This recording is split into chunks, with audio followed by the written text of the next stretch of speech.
probably has some of the best tires I've seen, really. I mean, you guys know how I am about tires, man. I get real picky about that stuff. I mean, yeah, that's pretty good, dude. It's pretty good. What's up, guys? We're going to be checking out the Flysimware Sierra C24R. Flew it last night for, I don't know, 3 flights in the group flights on Twitch. Good flights, guys. So the first thing I want to take a look at is the textures in the 3D model. And I'm really liking it. It probably has some of the best tires I've seen, really. I mean, you guys know how I am about tires, man. I get real picky about that stuff. But I mean, yeah, that's pretty good, dude. It's pretty good. So then we take a look up in somewhere like the gear. You know, like we just go up in here. I mean, everything's done really well.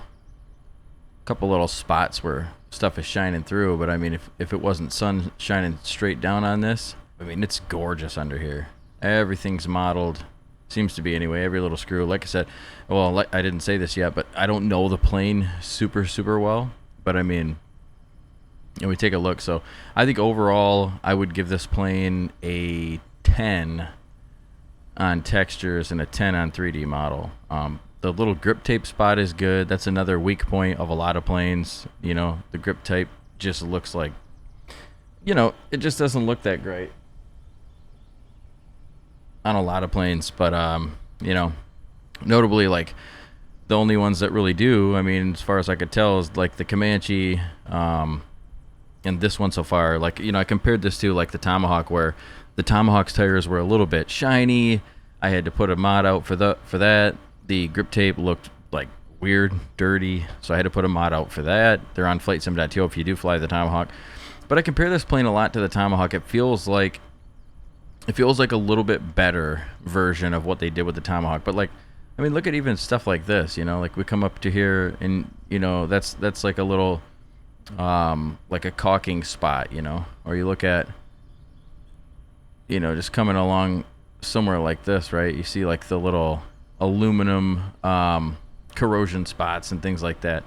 Just good all around. So so let's go ahead and jump in the cockpit after we take a look at this. And we are currently at Mackinac Island, where if you're a fellow Michigander, you probably know we only ride horses here in Mackinac Island. Of course, I don't live on Mackinac Island, so. All right, so we take a look at what we have here. We have chocks, tie downs. There's supposed to be a tail cover, but I'm not sure exactly how that. It doesn't seem to work so far, so I'm not sure. But then you can put your cowl covers, your top cover, pitot cover, put a GPU out there. We'll show you taking the cowlings off in a second. And then let's see. Your headset filters right there. You can also open the pilot doors, co-pilot doors, rear doors, stuff like that. So let's take a look outside. Got some nice sound with the generator. The cover looks really good. Tie downs look great. Pitot cover looks good.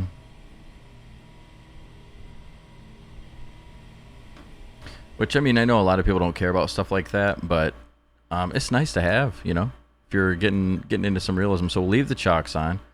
We'll take the tie downs off, take the top covers off, take the cowl cover off, take the pitot cover off. We don't need the GPU. So we're going to actually just take the cowling off, take the oil cap off, open up the doors, kind of kill a couple birds with one stone here. All right, so there is actually no walk around, and I did see like officially Flysimware said there's no need for one because 2024 is going to have that feature, I guess. So they're not going to put an interactive walk around, even though they just basically did with the 414 well after the fact of it releasing. I think they did have some licensing issues, so you see the Mycombing engine, but great modeling all around. I mean, this engine, I mean, you can get real close to it. It looks good all over the place. So you can see your oils in there. As far as I can tell, that's unclickable, but it doesn't need to be clickable. I don't think everything needs failures and yeah, I don't think everything needs all that. So anyway, so let's Oh, that's a filter. Okay. All right, so let's do this. Let's get rid of the chocks. Get rid of all the, put the oil cap back on, the fuel caps, close the doors. The doors are clickable as well, so nice sounds with it. All right, turn these sounds up a little bit for you guys there. All right, so let's get this thing started. Pretty simple on how to start it. If you want to use checklists, they do have like the checklist here. I would say you don't really need it per se, but it is nice to have those. You don't need this type of checklist too much. I think more importantly, the type of checklist that would be really beneficial would be the one that you could bring up in the game. What a lot of people, there's a lot of developers that will do this, but they won't like completely fill it out. And let me know what you guys think about this in the comments. But a lot of developers will do this, but they won't set it to where like you can click it and it won't be interactive. Well, this is an interactive checklist, right? And so for someone who's a newer simmer, I mean, I'm a semi-newer simmer. I'm getting, up there now and how long I've been flying in the sim. But, there's a lot of people that get in here. They don't know where everything is. They don't understand all the acronyms. They don't understand all the names. So when someone can have a checklist that's interactive, it'll say what it is. It'll have all the different stages of flight, etc. Start up, pre-start, and then you click on the little eye, and then it will like zoom in and highlight like the propeller handle, right? So, but it seems as if Flysimware doesn't really want to take the time to code this, because I know it's a little bit of work to code it, and so in my opinion, I think that they just don't want to code it, But I mean, overall though, they do provide a checklist. It is not interactive. And Doug says hi. His tail is shaking. He's a little scared. Doug says hi, though, to everybody out there in the YouTube. So we do have baggage that you can take out. So we'll take that out real quick. So that way we can put in our yoke lock. So we do have baggage that we can take out. We're going to go here. We're going to put on our pilot, and we're going to get rid of the baggage because then we can show you. So I don't think you can take these out, but it's kind of neat that those are down there. Tow bar does not work. And guys, for the Comanche lovers, we have no life jacket. So people are like, what? You could put a life jacket in the Comanche? Yes. If you have the Comanche, you can click back there and put a life jacket in. Again, something that's not needed. So let's see. You can also put passengers in the back. Now that just puts the weight in there. If you want to actually be able to see the passengers, you click the show passengers, and now we have Will and Bobby, or Wilma and Bobby, or whoever. You got your payload sync state, your fuel save state, tablet clicks on, which I kind of like it on to know, if I'm clicking it or not. And then so you have your regular visors, right? And then you also have your other type of sun visors, ones that you can actually see through, right? That don't just block the sun completely, but you can see through them and they still block the sun really well. Different units that you can put, 12 and 24-hour clock, quantity of fuel, quantity versus weight for fuel. I like weight for fuel, and then standard and a 12-hour clock. I think we'll keep those visors, keep the passengers off, because I'm not going to actually fly with any passengers except for Doug. That's Doug, by the way. And let's just go ahead and get this thing started, all right? Wind page here. Once the wind gets blowing, it'll kind of show you up here which way and speed it's coming from. And then we remove our lock pin. I'm going to actually get rid of the yoke just for now. So this plane's pretty easy to start, right? We'll turn our taxi lights on. So your taxi lights are there, off in the middle, and then landing lights up. Turn our navigation lights on, rotating beacon on. No pitot heat today because it's September in Michigan, but it's nice. Gonna leave the electric trim switch on. I'm turning instrument light all the way up because it controls these Garmin's and things. I don't like the way that Flysimware does it. They basically make a different livery for each dashboard modification. They have a really nice tablet. It would take them a little extra time to learn how to code that, and then, not fill the liveries with like 5 of the same liveries with 5 different dashboards. You know what I mean? Or even click spots, like, Cow and Sim does it with a little click spot, right? Or A2A does it in their tablet, or a lot of people do. So I think that's kind of like an older way of like just kind of an outdated way of development, I think, and it needs to be probably updated for Flysimware. But that's not to take anything away from them. Just to kind of, you know, I mean, we got to say how we feel, right? As far as simmers go, because that's how we get better things in the sim. So here's your emergency gear. I have not actually clicked it yet, but as everything in this plane looks amazing, so does this, even down to like the lock nut parts of the screws. I mean, this thing is phenomenal, leading me to show you guys even the little sticker on there. I like it. So let's see if there's anything else under the seat. Okay, so let me show you guys something. These guys did really good. This is probably one of the best. This is probably one of the best chains I've ever seen. Look at that. That is amazing. So this whole thing is just, I mean, that's great. I mean, down to the wire harness down there, to your vents, your pedals. I mean, look at this. Look, I didn't even notice this until just now. That is freaking cool, dude. That is freaking cool. So yeah, a couple little things. Obviously, I'm a little nitpicky anyway. A couple little things I think could make Flysimware, you know, just take them right to the next level. But this thing is already next level. So let's see, what the heck is this? Huh? Not sure what that is. We got a Hobbs meter, or DATCON, I guess it's called in here. And let's see here. I'm gonna turn that. Cabin lighting. And by the way, this is a little bit loud. Okay, let's get this thing started, man. Probably have flooded it already. Let's get her started. But yeah, I mean, there's enough in this plane, you know, like you can really get lost in it. I mean, I could get lost anywhere half the time. But okay. So before we leave, great sound. The sound was done by Boris, so we know it's good sound.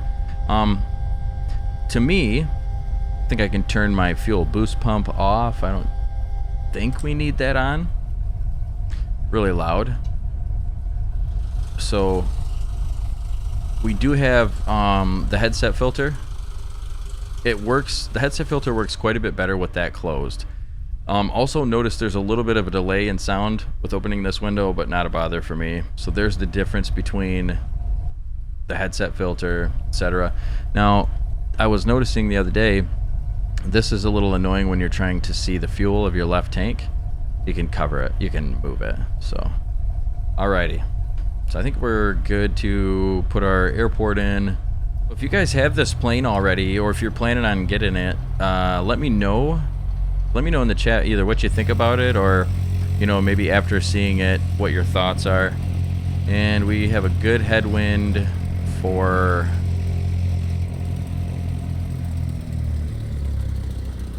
Give me a minute here. Now we're going to taxi down on the runway because we got clearance all day out here. Because we're not on VATSIM. So we got clearance all day. Runway 8. Sounds good to me. Our wind's at about 97. So I think runway 8 will be good. The brakes are really good on this thing. I mean, they're very strong. It's not like so noticeable on landing per se. Like they're still good on landing, but they're much better on taxiing, like noticeably better than a lot of different planes. So, but I mean, to be honest, when I went and rated this in the store, not to give away the ending before the end, there are little quirks that I have with this plane. Flaps 1. There are little quirks that I noticed with this plane, you know. But with that being said, it's a really good plane. All right, 60. I think we can rotate it like 70.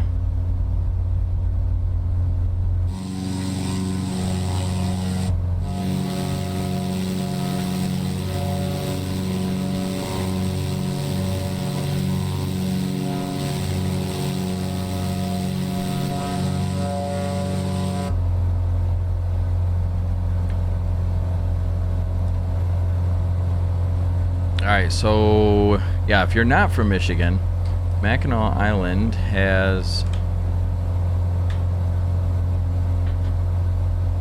Mackinac Island has only use me horse policy, and so basically it's just horses. Like I built a house out here one time when I was younger with my dad's construction company, and that's actually what everything was delivered, horse bed, or a horse and a flatbed trailer.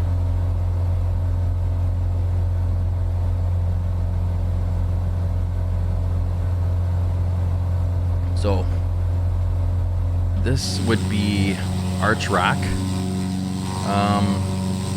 right below us there. Of course, we're not going to see it here because the flight sim doesn't have it. But yeah, that would be Arch Rock.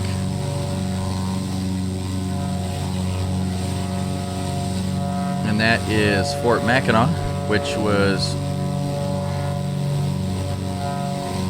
would be Fort Mackinac, which was a fort during the Revolutionary War. And then you got like the Grand Hotel, etc. Like the island's not too well done in the sim, so we won't really see much greatness out here. We have Round Island Lighthouse. There's also another lighthouse somewhere out there. So another Round Island lighthouse, but it's off the end of that basically pier. So let's get off the autopilot, and we're gonna fly over to the Mackinac Bridge. Maybe we'll get pulled over by the Canadian Mounties because we're damn near to Canada. If you're wondering where Michigan is, it's one of the northernmost spots in the U.S. Contiguous 48, or the lower 48, I guess. So Mackinac Bridge is pretty cool. It's a 5-mile long lighthouse. Or it's a 5-mile long bridge built in the 50s. Quite a few, I think 20 or so, maybe more people died while the building of this was going on. So it was a very, very tall bridge. Alright, so now 15 minutes later, I tried changing the time to get the sun out of my eyes rather than using my oh, look at that, everything changed. But yeah, so my sim crashed, of course, as usual. Oh, let's see here. Let's get the other sun visors on. But yeah, I was just gonna change the time, and of course, I don't know how I feel about those visors. Maybe I will. They work pretty good.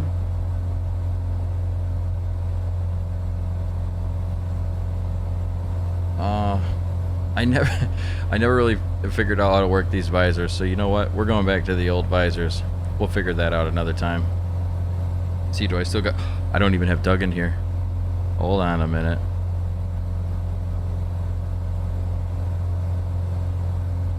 There we go. Alright, probably other things I'll have to change, but anyway, we were talking about the Mackinac Bridge and how it was a 5-mile long lighthouse, but no, it's a 5-mile long, 5-mile long, I think they call this an extension bridge, made with cables and stuff like that.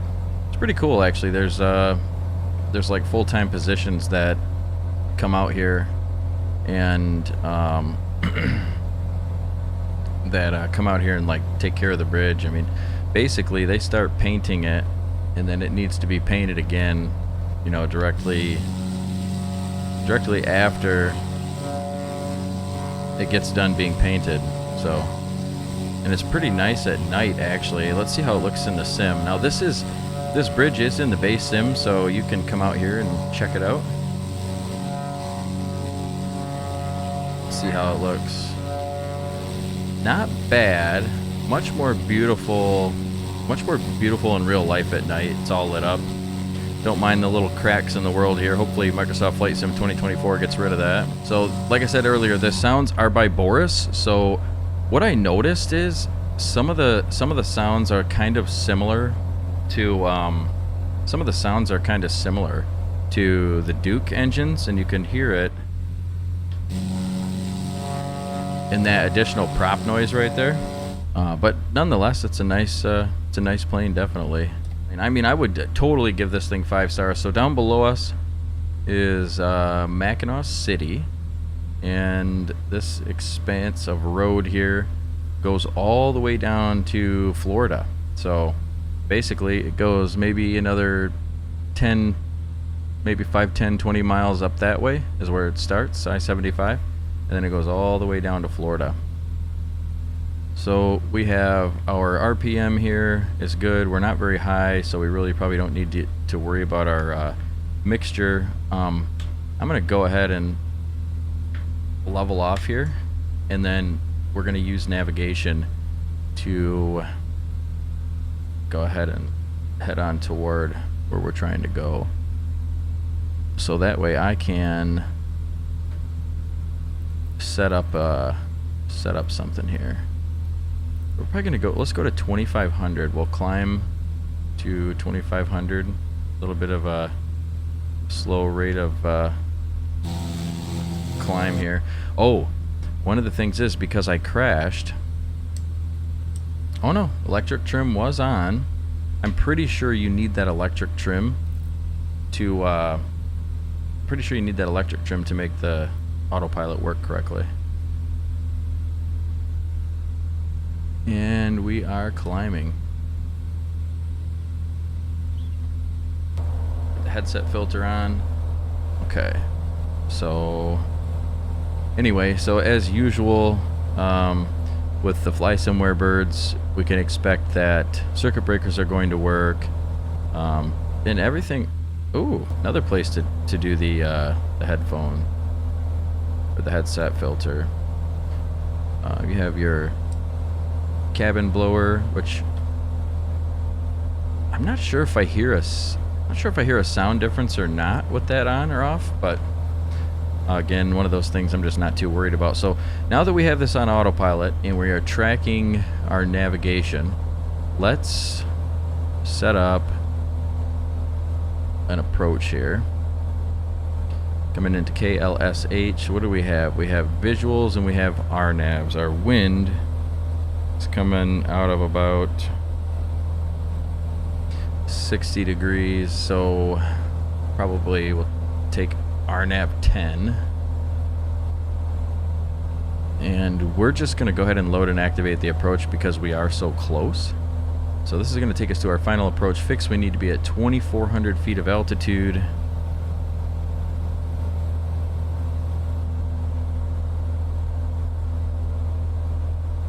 And why it's suspended, I don't know.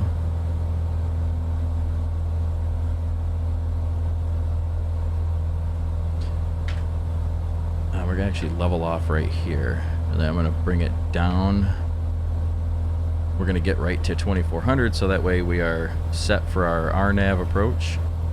I did last night, we had a group flight with, I think there was 2 of these aircraft in there with us last night, and a bunch of other aircraft, guys. We did Kit Foxes, all this kind of stuff. So if you're watching the YouTube channel and you want to come fly with us on Twitch, please do. We stream 4 nights a week, and stream start time is usually about 6 p.m.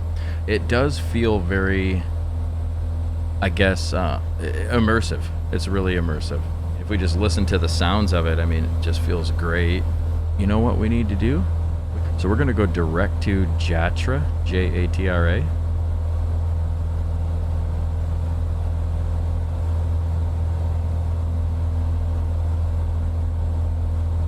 And that's going to bring us back around so we can actually set up for the approach.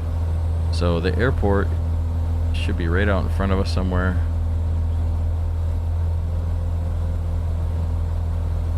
Now it is a little bit windy out here today, really gusty. So like I'm from Michigan, and today my wife's tree blew off of the porch. So it's very, very gusty here in good old Michigan.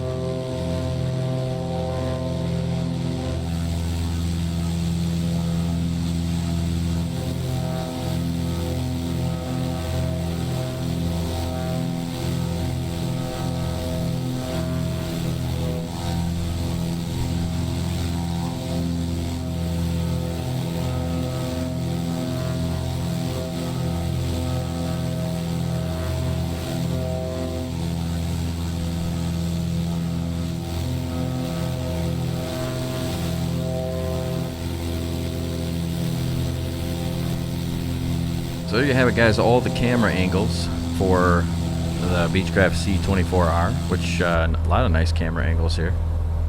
We need to hit the approach button. Hopefully we're not too late.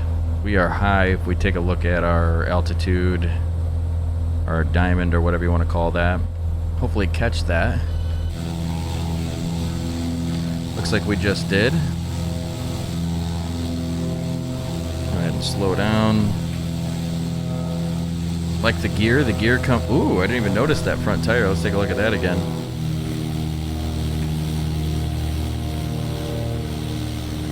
Interesting. I like that. I'm getting a little slow here. Oh, maybe not. Okay, we are on the approach, guys. And this is RNAV 10 coming into Sheboygan County Airport, I think it's called. Kilo Sierra. I think it's Kilo Sierra Lima Hotel. All right, I think I haven't read the manual, but I imagine approach speed. See if we can find it here. Whatever. Alright, so this is a non-precision approach, so it's not gonna be perfect. So we'll probably, at some point, shut off the autopilot and just fly in by hand. So I guess I'm gonna try to approach about 80 knots. See how that feels.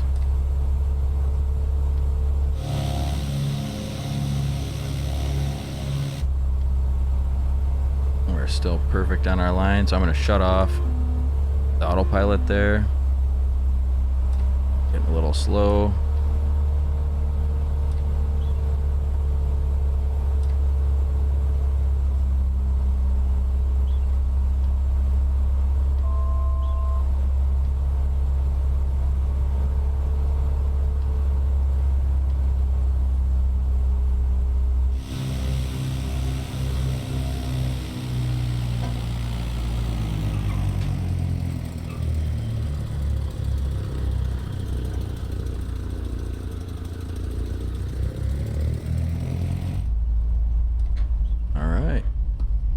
Gorgeous landing.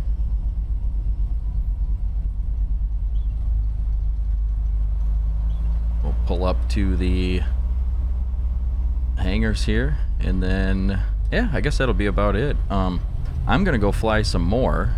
No stream tonight, so typically on nights that I don't have a stream, I light up a cigarette and open my side window, and no, I don't smoke.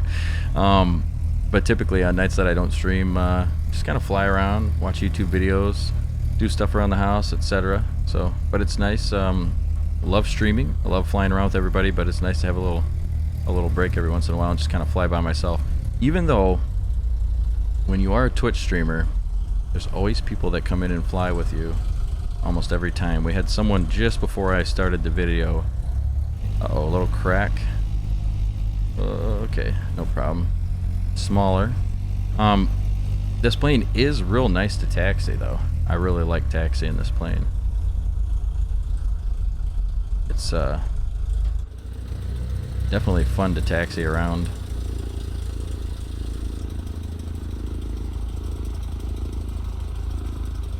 Ooh, I like the ambient prop noises.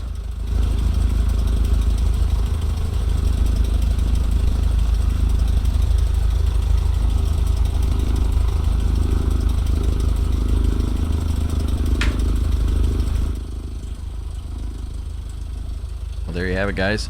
The Flysimware Beechcraft C24R.